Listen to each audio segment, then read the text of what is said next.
Hello again.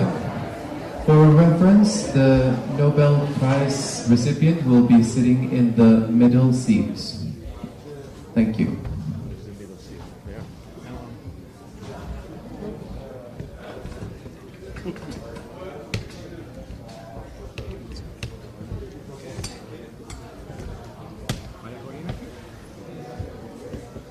Hello, hello, 1, 2, 3, hello. Hello. Hello, hello, hello, hello. ¿Corina va a estar aquí? Hello. ¿Corina va a estar aquí o qué? Pues no. Ah, ¿Esa mesa no vale? muy lejos. Sí, pero hay Ay, Dios.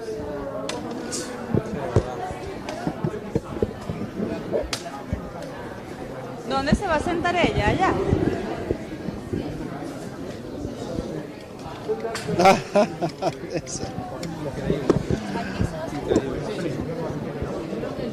Ha dicho. ¿Aquí? Sí, ha dicho asiento central. No, pero no me muevan el micro, no lo muevas, no lo muevan. Es que, claro, las ponemos y... Pasarle a la gente que lo dejó aquí para acá entonces. Porfa, ese micrófono no lo muevo. Ah, perdona, yo te estaba ayudando. Sí, no, ese micrófono. Yo he metido aquí, pero bueno, te los dejo ahí. Okay. Ella se sienta aquí. And two, 1, 2, and 2, and 2. de la sala. ¿Se lo he hecho más para adelante el tuyo? Si puedes, si no te molesta, sí, da igual. Estos son los dos míos, ahí. Vale, vale. ¿Quieren que les mueva más adelante alguno? Yo creo que ahí estaría. Sí. Sorry. Because of the sink. ¿No tienen una base? What do you want? I can help you if you want. This is mine. Just take it off. No, I'm not. This is not mine. Mine is this one. I'm just helping, trying to help. Sí. ¿Puedo dejar este aquí así? No molesta, creo, nada. Aquí voy, donde sea. It's okay, can be both of them. ¿Ahí te parece? No pasa nada.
Era este. Good morning. ¿Cuál es el micrófono? Ese es el tuyo. Good morning. My name is Erik Osam. I'm head of the communication at the Nobel Institute. Welcome everyone. It's a little bit different than we have planned. So this is a spontaneous press conference which we haven't been able to plan for so long, but we are happy so many people are here. I just have to tell you because it's a lot of people here. Photographer cannot move around. It's only pool photographer and the Nobel Peace Prize photographer who can move around. The rest of you has to be seated. It's the director of the Norwegian Nobel Institute, Christian Berg-Hartvigen, who will moderate the press conference. So you just have to ask for, raise your hand and be patient. And one question, you cannot have 2 or 3 questions, it's one question. It's a lot of people. Everyone here in the room has asked to be on a list, but we don't have that list, so you just have to hope that you get the question. That's all we can say. But we are trying to do the best, and this is what we managed to do in some early morning hours. Welcome to everyone, and we will soon be happy to welcoming and to receive this year Nobel Peace Prize laureate María Corina Machado. So she will arrive any minute. Thank you very much.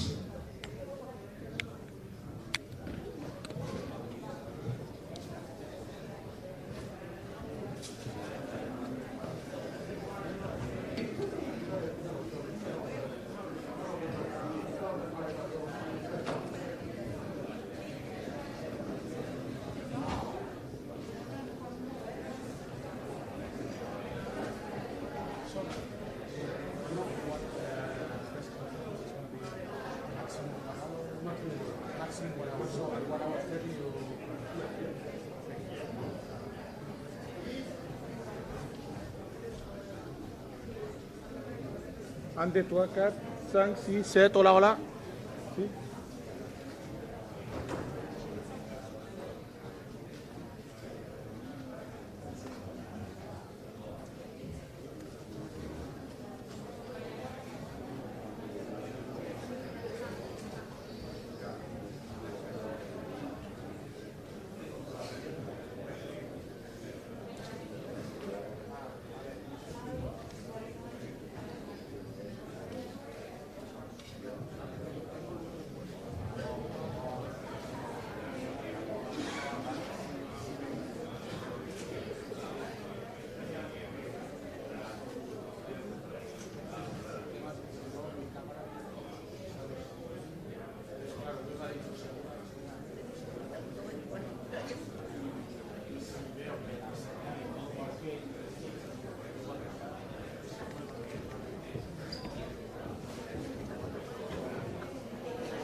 Vale, venga, hasta ahora.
you.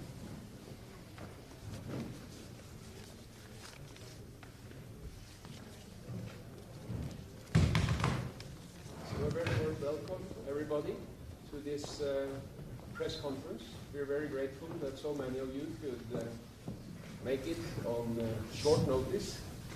As you all know, this has been a somewhat improvised program this year.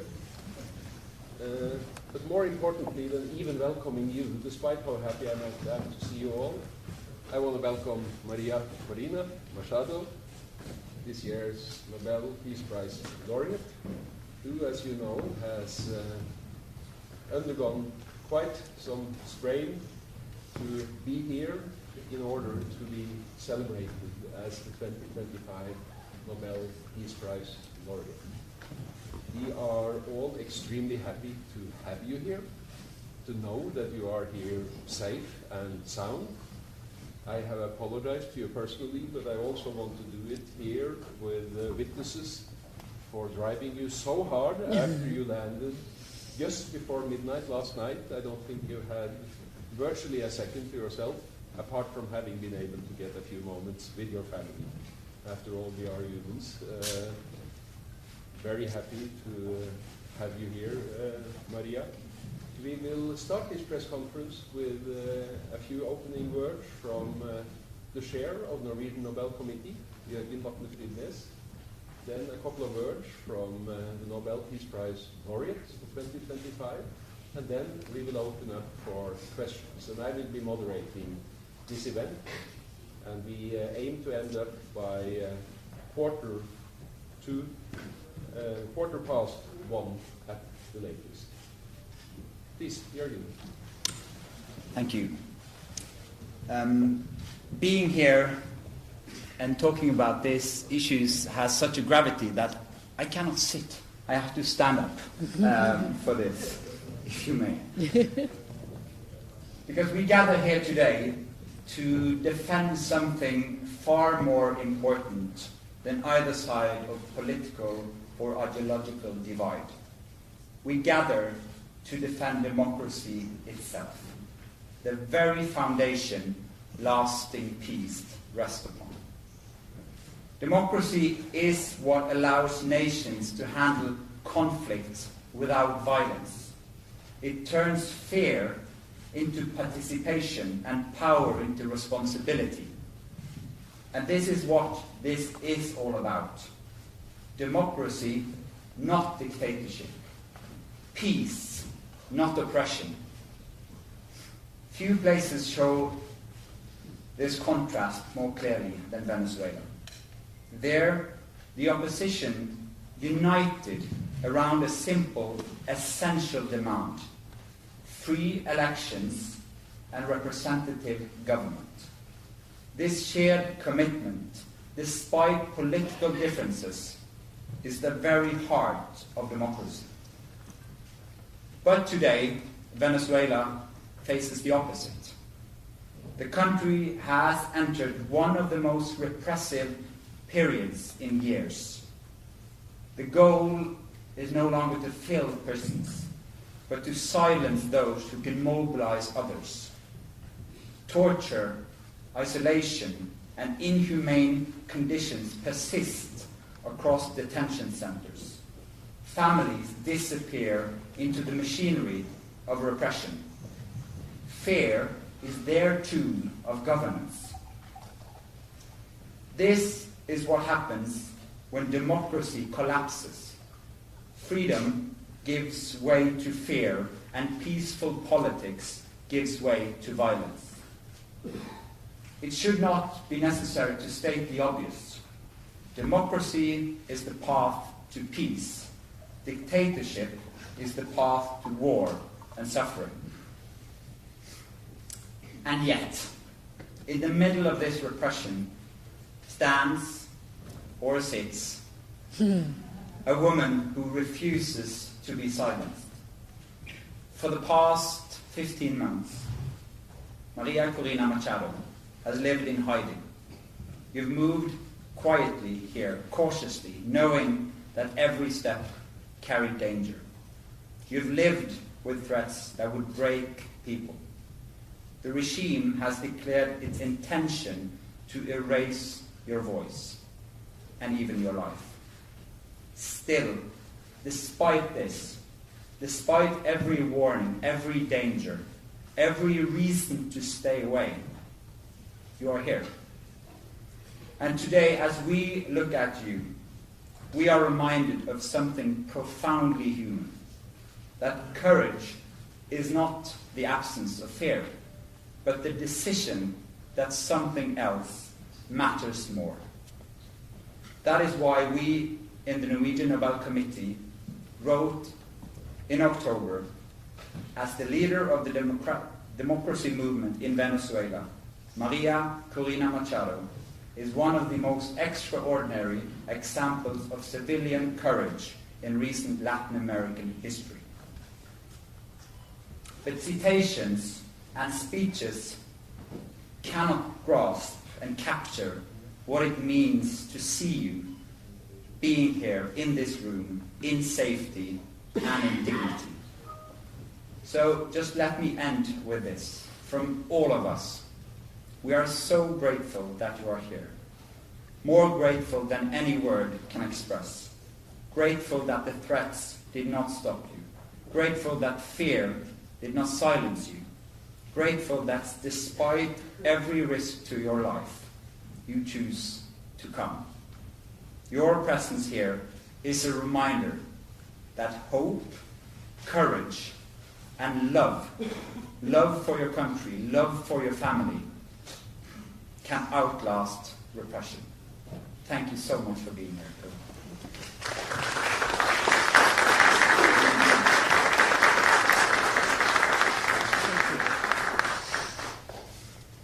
Turn.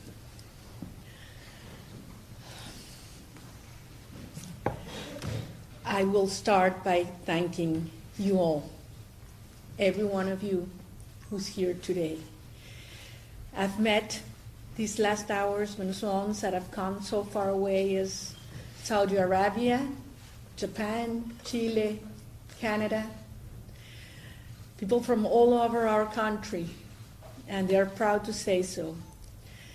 I'm so glad to be able to see you and meet you again at Mundo and Mercedes. We're so proud of you. And so looking forward for what we're going to do together very soon for our country. Seeing friends, colleagues that I have not seen in the last 8 or 10 years, but that have stand firm all around the world, closer every day to Venezuela. Nor distance or time have broken that profound link to your country. And everybody says they want to come back. Everybody that I've met in the streets of Oslo say they are preparing their bags to come back home, to build a nation that we'll be so proud of, and that we will always tell our children what this generation has done. I am so grateful, and I have to say it here, to the people that made it possible, men and women, that I could have arrived here today. To all of you, my friends, Venezuelans, know, because I've said this before, that every single day of my life I ask myself where I'm most useful to our cause. And when I make that decision consciously, that's where I have been. That's why I've stayed until recently in our country. This day, I had to be here. And it wasn't easy. Sometimes it looked impossible.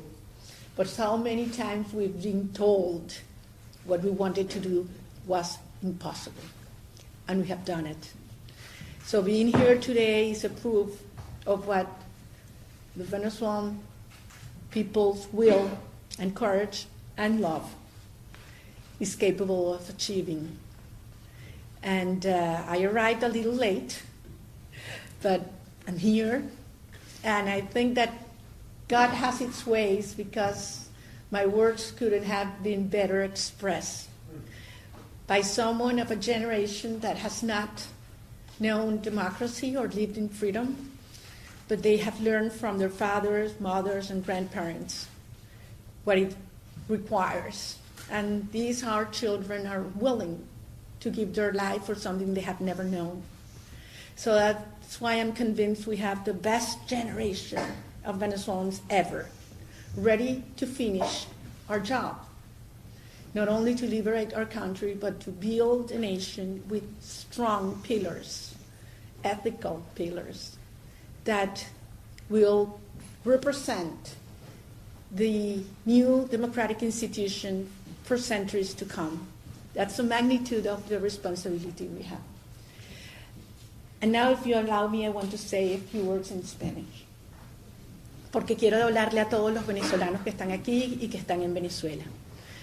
Todos sabemos que este ha sido un reconocimiento para cada uno de nosotros, 30 millones de venezolanos, que nos ha unido porque hemos celebrado en todos los rincones de Venezuela, y en Venezuela a veces por dentro, a veces en iglesias, a veces solo en las cocinas de nuestras casas porque no se podía celebrar en las calles, pero en tantas ciudades alrededor del mundo.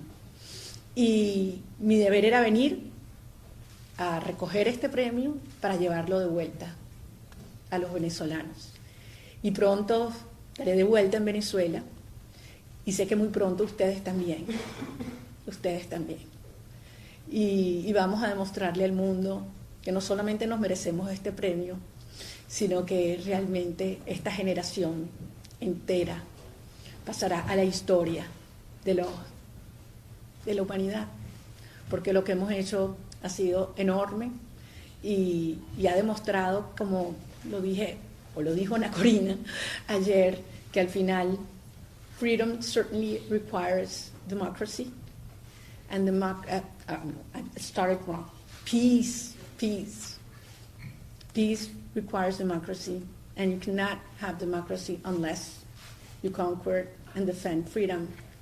And at the end, to maintain freedom, and it is a personal, conscious decision, it requires a lot of courage, civic courage, as you have said.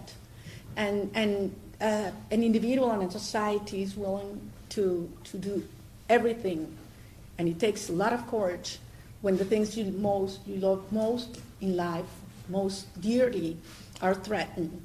So at the end, it is an act of love. Ultimately, peace is an act of love. And I think that's the lesson we have given ourselves.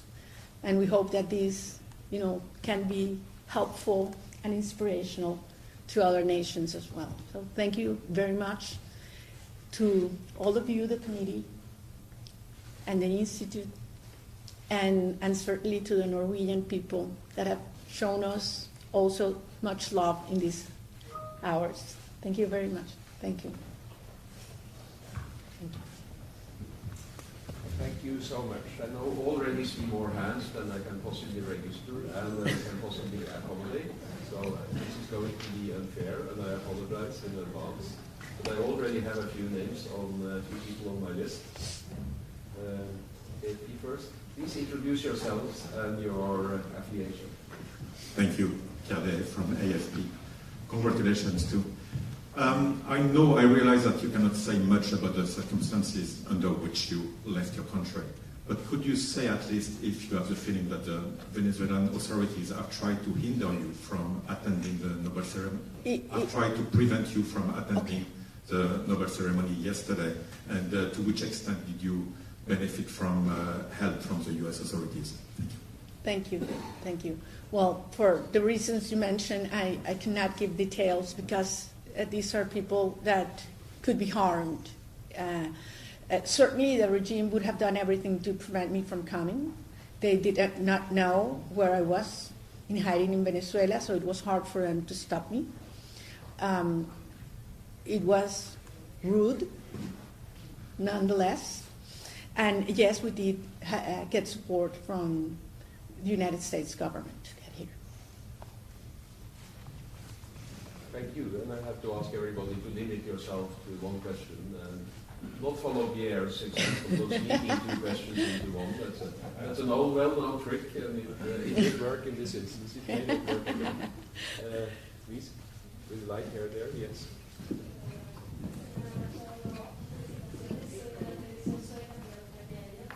Please wait for the microphone so that we can hear. Soy Catherine Elliot de la televisión sueca. Muchas felicitaciones. La meta de la oposición venezolana es la transición democrática y la salida del poder de Nicolás Maduro. ¿Considera usted que en algún escenario sería necesario una intervención militar estadounidense para lograr esa meta? Bueno, muchísimas gracias. Voy a contestar en español porque la pregunta fue en español. Supongo que el público se lo desea. La sociedad venezolana ejerció el derecho al voto y la soberanía popular el 28 de julio del 2024 y de manera aplastante eligió a Edmundo González Urrutia como nuestro legítimo presidente. La sociedad venezolana ha dado todo por una transición a la democracia, en orden y en paz. Quien nos ha dedicado la guerra a los venezolanos ha sido el régimen de Maduro, que ha sido calificado como terrorismo de Estado por la Comisión Interamericana de Derechos Humanos y Crímenes de Lesa Humanidad por las Naciones Unidas. El régimen de Maduro se apoya en regímenes totalitarios de otras partes del mundo para atacar y dañar a millones de venezolanos. Rusia, Irán, Cuba, grupos terroristas como Hezbollah, Hamas, los carteles de la droga o la guerrilla colombiana, que están ocupando Venezuela. Esa es la verdadera ocupación. Nosotros le pedimos al mundo, sí, ayuda para bloquear el ingreso de estos recursos que provienen de actividades ilegales, que es lo que soporta la estructura represiva del régimen. Y eso viene por tráfico de armas, por tráfico de drogas, por tráfico de oro, por tráfico de seres humanos. Y sí, así como el régimen se apoya en sistemas criminales, nosotros necesitamos que las democracias del mundo apoyen a los ciudadanos. Gracias. ¿Una intervención militar? María Corina, would you like to summarize very briefly in English? In English, since okay, I yeah. apologize, but there are some of us who don't know Spanish. I thought that after I suspect I'm not the only one in two intense days you had at least. No, I was asked if you were supporting an intervention from the United States, and I said that Venezuela has already been occupied by forces from totalitarian regimes such as Russia, Iran, Cuba, and criminal groups such as Hezbollah, the drug cartels, and the Colombian guerrilla. And as the regime seeks support and gets support from these totalitarian regimes, we, the Venezuelan people that have tried everything, institutional means, ask support from the democratic nations in the world to cut those resources that come from illegal activities and support of repressive apparatus. And that's why we are certainly asking the world to act. It's not a matter of statements, as you say, it's a matter of actions. Please, then the woman with the light hair and the yellow G-strap. Look in the back, please. I'm not going to name you, even though I know some of you. Please introduce yourselves. Gladys Fouché from Reuters. Senora Machado, congratulations. Thank you. What is your reaction to the seizure by the US Coast Guard of a crude tanker off the coast of Venezuela? Is it a necessary step to bring about change? Thank you. Well, it's connected with what I answered previously, because, as I said, the regime is using the resources, the cash flows that come from illegal activities, including the black market of oil, not to give food for hungry children, not for teachers who earn $1 a day, not to hospitals in Venezuela that do not have medicine or water, not for security.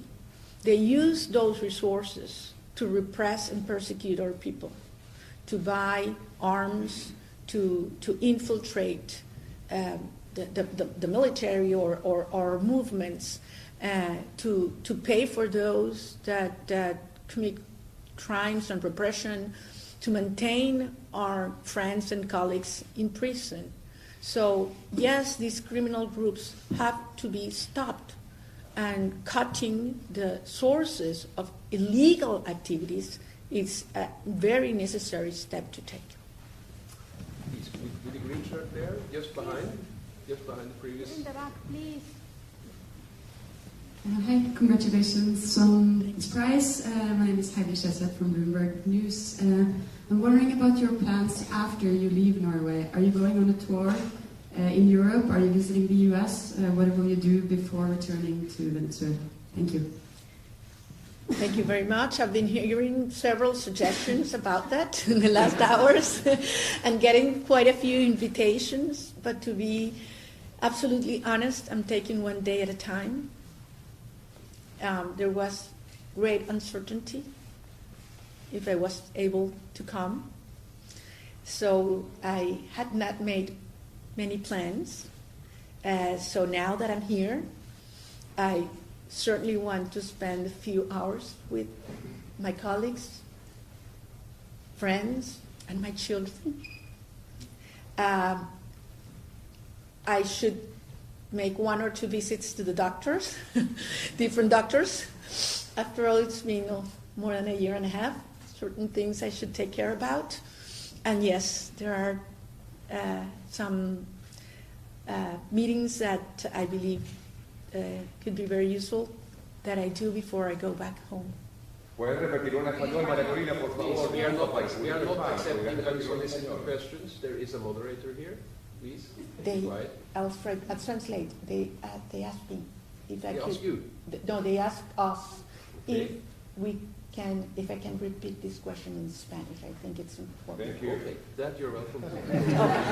Thank you. Got his Spanish. My Spanish is working on this. No, and as I told you, I'm learning how to deal with the Norwegians. Well, last night the police didn't want me to go out and say hello to the people, and finally we agreed. So it's a dialogue.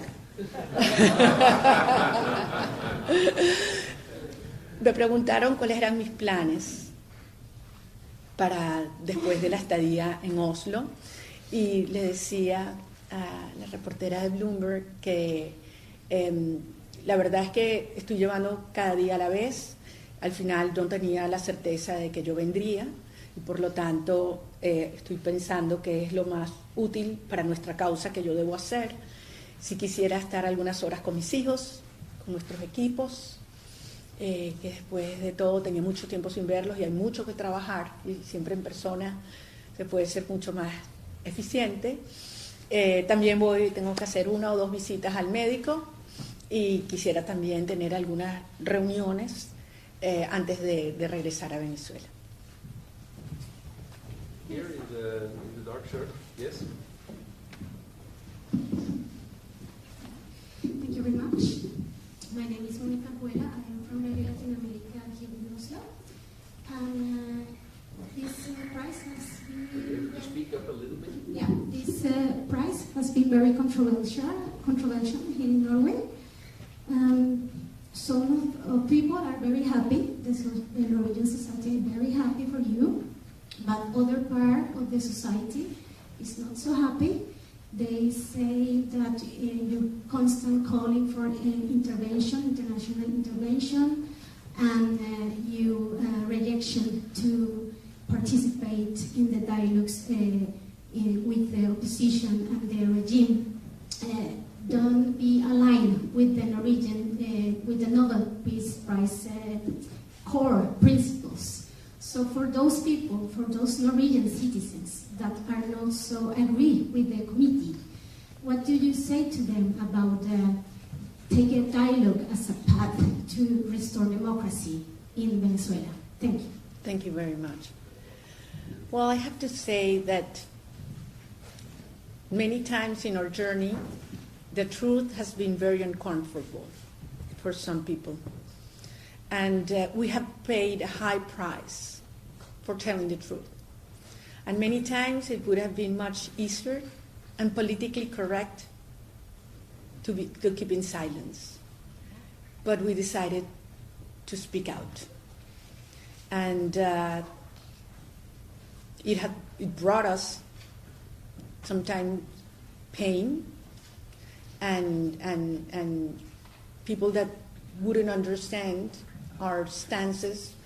But at the end, I think that holding to the truth, it's what creates trust. And that's the essence of what we're fighting for. So I respect other people's views. And I know that the situation in Venezuela is very complex. But this morning I had a great conversation at the parliament. And there were representatives of every single political party in Norway. And I was so impressed to see how a society with institutions can work and passionately defend their ideas, but do it respectfully. And that's precisely what we want in Venezuela. That's what we're fighting for. So I ask anybody, that perhaps, and it's their right to have a doubt, to look further into what's truly at stake in Venezuela right now. And this is not only the unity of the opposition, but I insist it's the unity of the whole nation, what has happened in our country. Please, in the back, please. Thank you. Thank you. Alison Bunker from Sky News. President Trump has said that Nicolás Maduro's days are numbered. You've spoken about the people of Venezuela returning home very soon. What level of coordination is going on between yourself and the US administration about the day after Maduro goes, the weeks after? Well, we are not involved at all in the decisions or operations that regard to the national security of other countries. I mean, every country has its own right for legitimate defense, and when they feel that their national security is at stake, they act accordingly. We have been working hard, not only with the US government, but other governments in Latin America and Europe, in terms of explaining in detail what we are, how we are prepared for the first 100 hours and the next 100 days in a country that has a multidimensional crisis.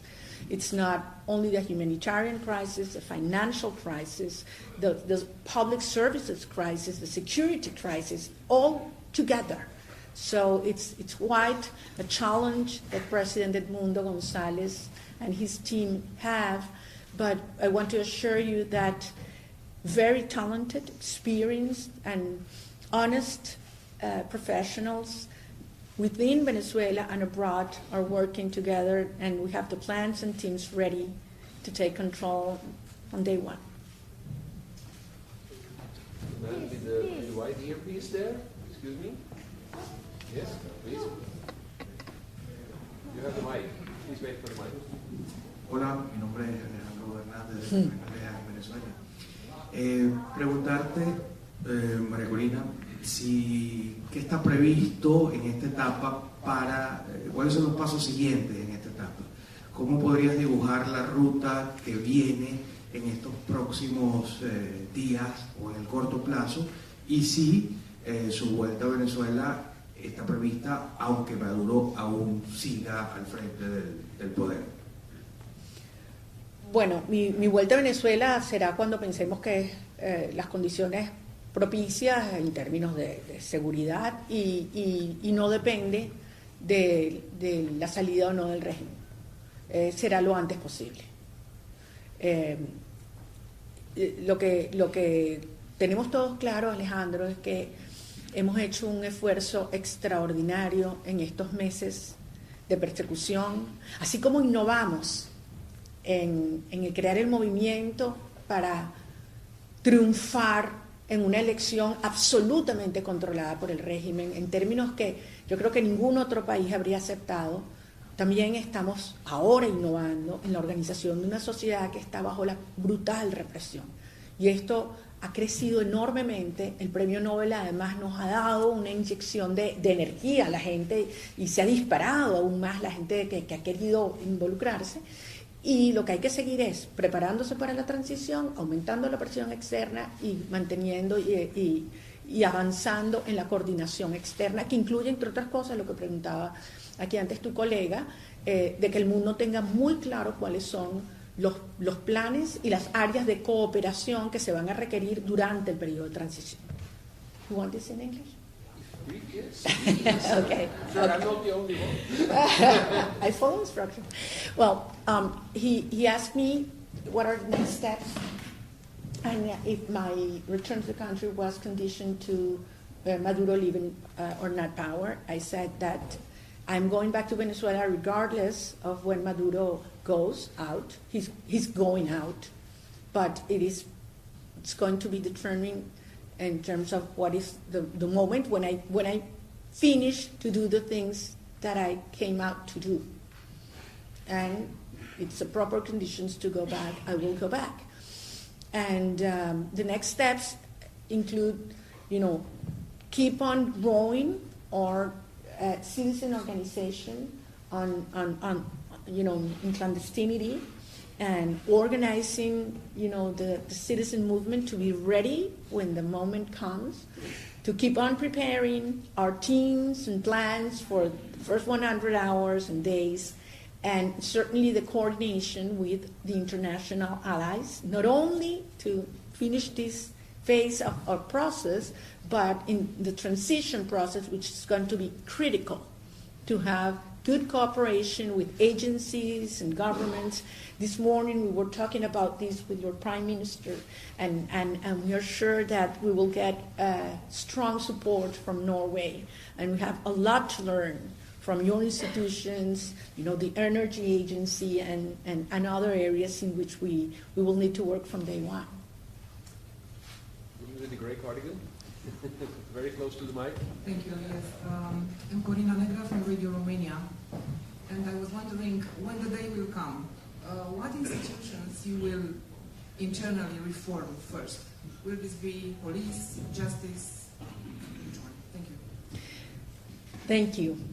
That's a challenging question because the right answer would have to be all. Venezuela's institutions have been absolutely devastated. Of course, there is a priority, and the priority is always the people. But having said that, there are many areas that are connected. I mean, you cannot have a vibrant economy that creates jobs if you don't have rule of law. And nobody's going to invest in a country in which you don't have security for the people, for the workers, and so on. How do we choose between education and health and protection to the most vulnerable sectors? I mean, this all has to be addressed, and has to be addressed twofold. As the emergency dimension, because people need to feel in their bodies and souls on day one what the arrival of freedom means, on day one. And also on a second level, the profound reforms, transformations we need to do and to build up this new institutional frame that will have to last for a long time. So we will need to work very fast on the security, police, and military side. We need to work very fast on the justice area. We need to put order in our economy and public accounts. We need to create conditions and incentives for international investment to come. And certainly the most important, we have to get the Venezuelan citizens involved and be co-responsible of everything that we're going to do. Thank you. The woman with the dark hair. Yes? Please wait for the mic. Shazia Majid from Verdensgang here in Norway. Madam Laureate, you took a huge risk coming to Oslo. There's a huge risk when you go back. What if you cannot go in? Will that weaken, your absence weaken the resistance on the ground? As I said, it was a decision that we reflected extensively. Of course, some people that love me and care for me thought it was not necessary. On the contrary, I think it was one of the most important and urgent decisions I had to make. I had to be here. And I believe that the risk, even though it was very high, it was worthwhile. And of course, the risk of going back perhaps is higher, but it's always worthwhile. And I'll be back in Venezuela, I have no doubt. The man with the glasses there and the gray shirt. Two men with gray shirts. I'm being hijacked here. Okay, you'll get your shot. He has glasses. Felicitaciones, soy Anatoly Kurbanov de New York Times. Por respeto de moderadores, voy a hacer esta pregunta en inglés. You've been very clear that you want to focus international attention on what's happening inside Venezuela, on the suffering and abuse happening inside Venezuela. And at the same time, I know you have been frustrated by attempts by some Western media to view your movement, view your work through the prism of American politics, of partisan tensions inside the United States. At the same time, you have dedicated this prize to President Trump. Can you explain this apparent dissonance? Well, I think it's absolutely coherent. The war that Maduro has declared towards the Venezuelan people has brought us, we always insist, great pain and destruction. I believe we have never seen this kind of violence against innocent people in our country's history. It has been called state terrorism by the Inter-American Commission of Human Rights. State terrorism inside towards our people, narco-terrorism towards other nations in the region. So I believe every country has the right to defend themselves. In our case, I believe that President Trump's actions have been decisive to reach the point where we are right now, in which the regime is weaker than ever, because the regime previously thought that they could do anything. They felt they had absolute impunity. They could torture, they could disappear, they could sexually assault young women, and absolutely nothing was going to happen. The cost was zero. Now they start to understand that this is serious and the world is really watching. So you create incentives for that behavior to stop. You need to raise the cost of staying in power and lowering the cost of leaving power. Only when you do that, this regime will break down. And that's where we are moving towards right now. And a very final question goes to the gentleman there with again with the glasses and the gray shirt. María Corina, Luis Carlos Díaz, BPI TV. En este momento hay madres y hermanas y familiares de presos políticos buscándolos porque están en desaparición forzada. Hay miembros de tu equipo que están incomunicados, que han sido víctimas de tortura. Estás acá. ¿Qué mensaje tienes para todas estas personas que están en Venezuela, que no pueden celebrar en público y que están esperando ser bien representados? Te agradezco mucho la pregunta, Luis Carlos, porque además sé que todos los periodistas venezolanos que están aquí han sido la voz de miles y miles de hermanos y compañeros, incluyendo a Rafael, a Henry, a Perkins, Nora, Katy, Gabito. En el camino, confieso esto, que fue sobre todo una etapa muy difícil, la forma de conseguir un poco de tranquilidad fue empezar a recordármelos uno por uno y a nombrarlos uno por uno. Y me dio mucha fuerza, ¿no? Porque al final esto que estamos haciendo es por ellos. A mí me ha tocado anunciarle a madres que sus hijos han sido detenidos. Y déjame decirle que ha sido el momento más desgarrador y difícil de mi vida. Y en este tiempo, en estos 16 meses, dedico todos los días tiempo a hablar con familiares, sean hijos, esposas, madres de muchos de nuestros compañeros. Algunos yo ni los conocía. Ayer, cuando pude abrazar a mis hijos, yo pensaba en ellos. Flor, la mamá de María. En ese instante yo decía, Dios. Y madres que no han visto a sus hijos en más de 10 años porque se han tenido que ir del país, ¿no? Y les digo, es difícil que el mundo entienda lo que ha sido la separación de la familia para los venezolanos. Y fue una estrategia intencional para quebrarnos, ¿saben? Porque pensaron que con eso iban a hacer la sociedad venezolana más débil. Tú fracturas la familia, sumerges a la gente en la tristeza, ¿no? Y fíjense que al final eso se convirtió en la gran fuerza que nos ha unido y que ha derribado todas las barreras. Es decir, nuestros hijos de vuelta en casa, los presos, los perseguidos, los que se han ido. Y yo siento que no ha habido una generación de venezolanos mejor preparada para eso.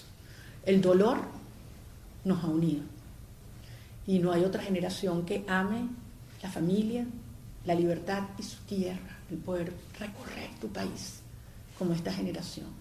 Son nuestros héroes y son los primeros homenajeados, cada uno de ellos, con este honor que nos han ofrecido. That's a long answer. It's about the political prisoners. Is it possible to say? Yeah, I'll do it. I'll do it as quick as possible. And he was asking me that I was able to embrace my children.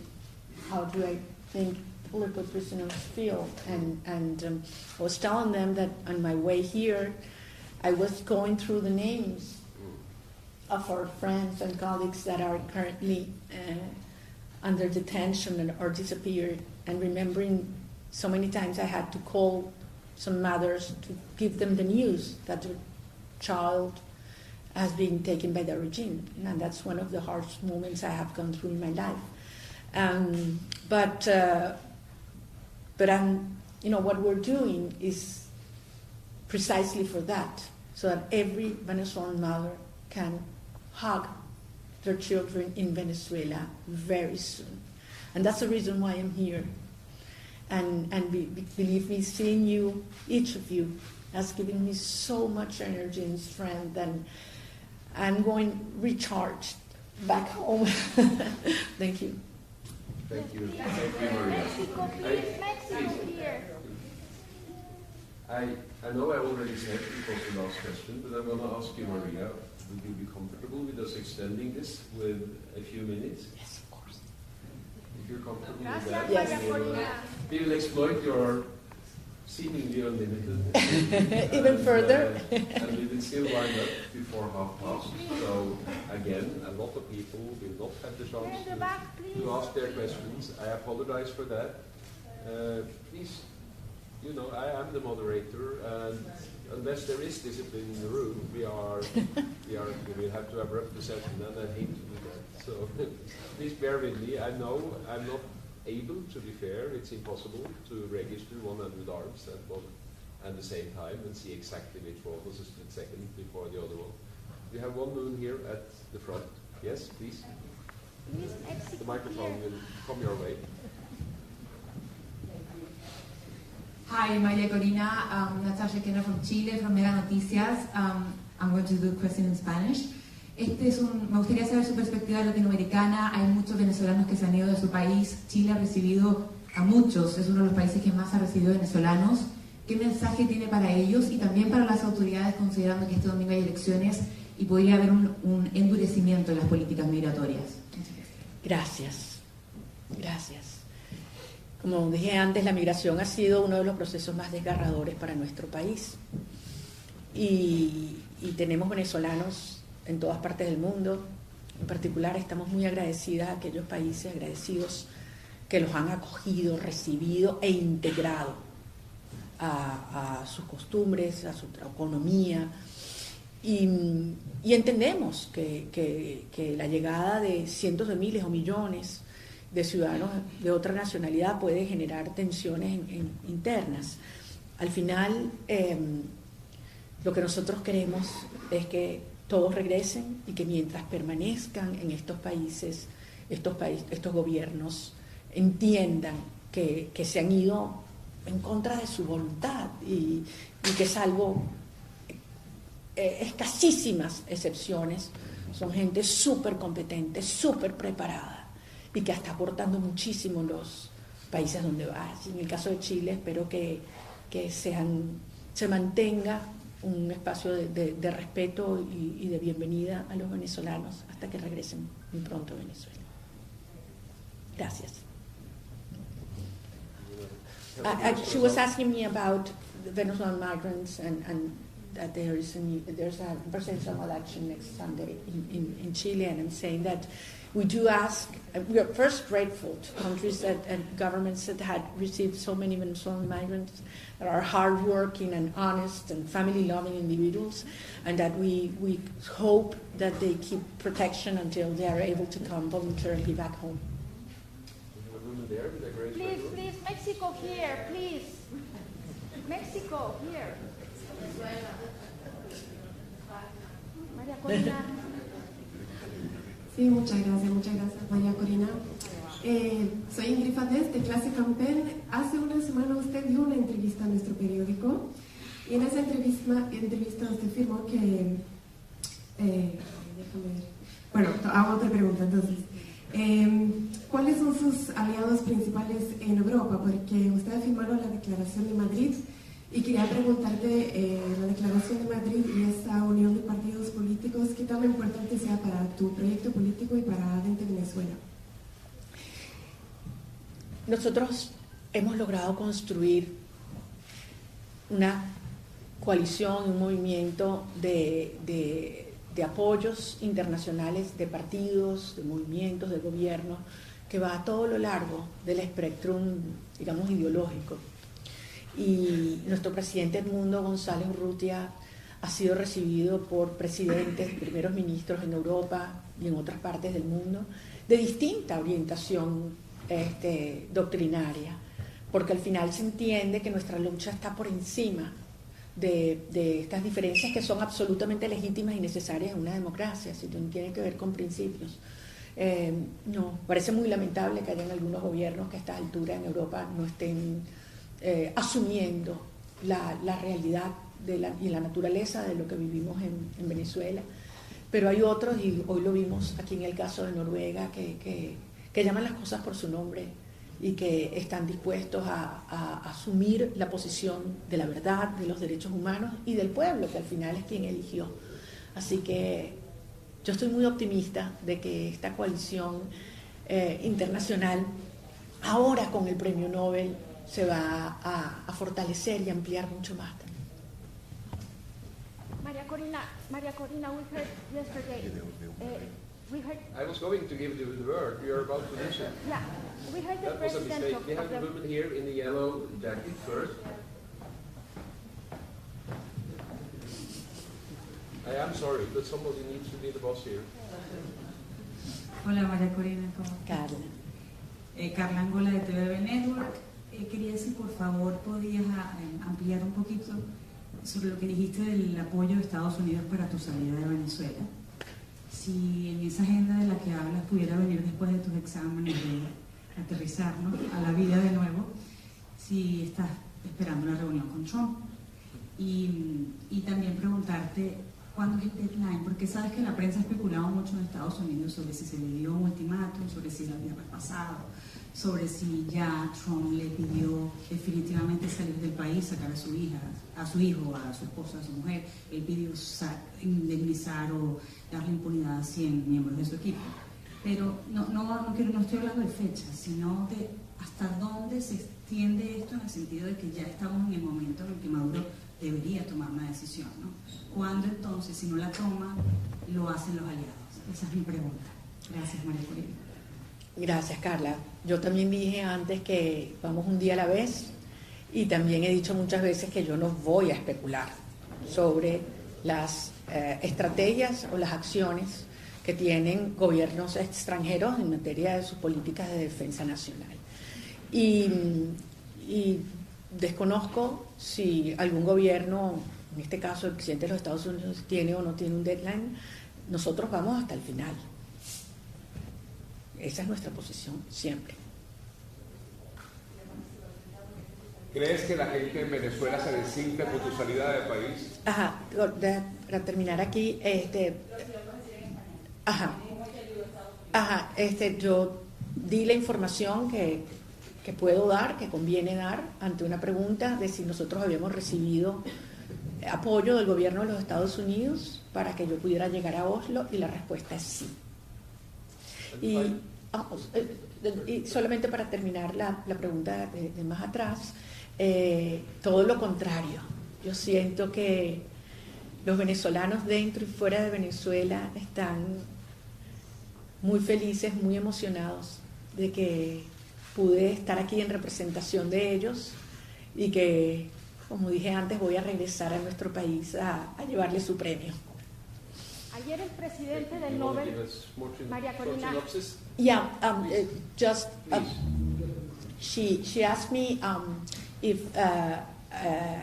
I knew about President Trump's ultimatum and if I had received support. Right. And I said that I have no information regarding the first issue, and that I had affirmed that we did get support from the U.S. government in order to arrive in Oslo. Okay, the woman at the back. Yes. Thank you so much.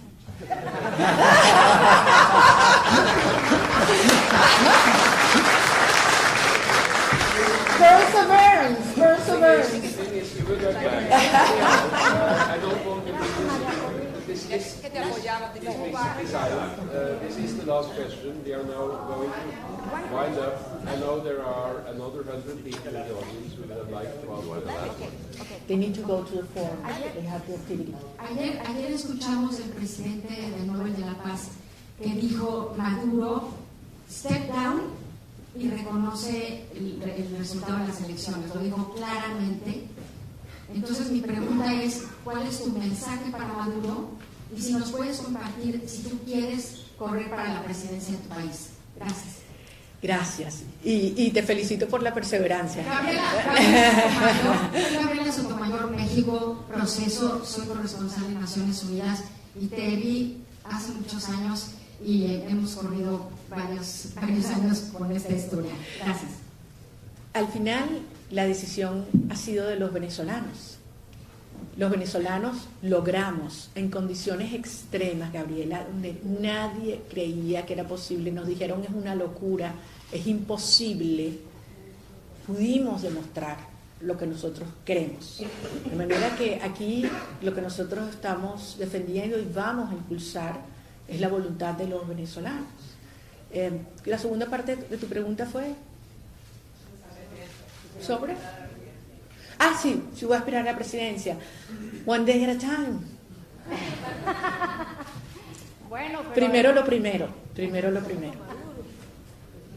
Okay, thank you very much. First of all, in English, or she asked me if I was planning to run for president. And I said that one day at a time. And, first come first. We're going to liberate Venezuela. Edmundo González Urrutia was elected president, and we will rebuild institutions so that we will have free and fair elections in which every Venezuelan inside and outside our country will have the right to vote without fear and with trust.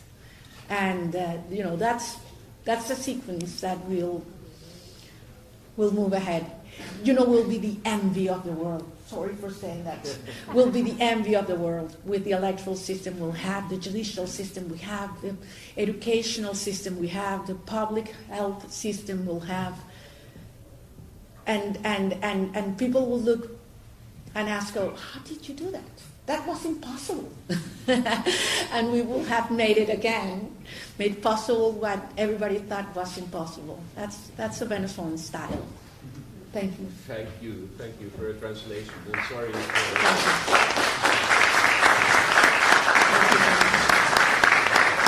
Thank you very much. Unfortunately, we are winding up. I apologize to all those who didn't get a chance to ask their questions. It's been quite an intense 24 hours. We say thank you to María Corina Machado, thank you to Jürgen Wattner, and thank you to everybody for being here. Thank you.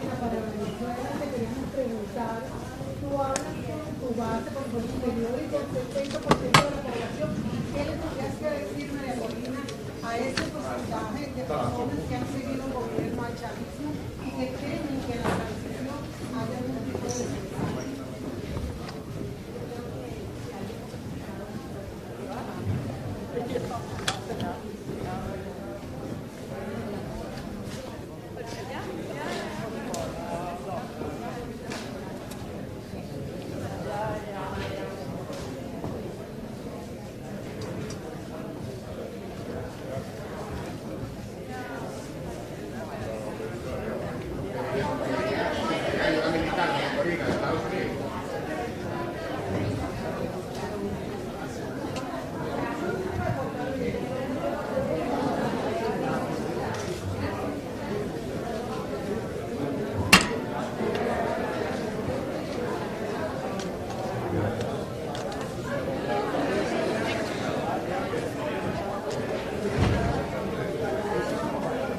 Este es el mío. ¿Cuál es el mío? Ajá. Carla, ¿cuál es el tuyo? Madrecita, quiero